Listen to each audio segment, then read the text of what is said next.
add purchase options to your order. Maybe you're selling something like t-shirts, sparklers, or a parking pass at your event. This is the place to do it. Attendee items are going to be items that are per attendee. For instance, a t-shirt. They are automatically required, but later I'll show you how to make them optional as well.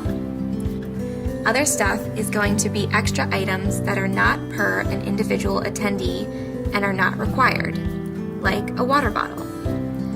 First, we will add an attendee item. Start by adding the name of the item, the option name. This would be something like small, medium, large, or extra large for a t-shirt, inventory, and price.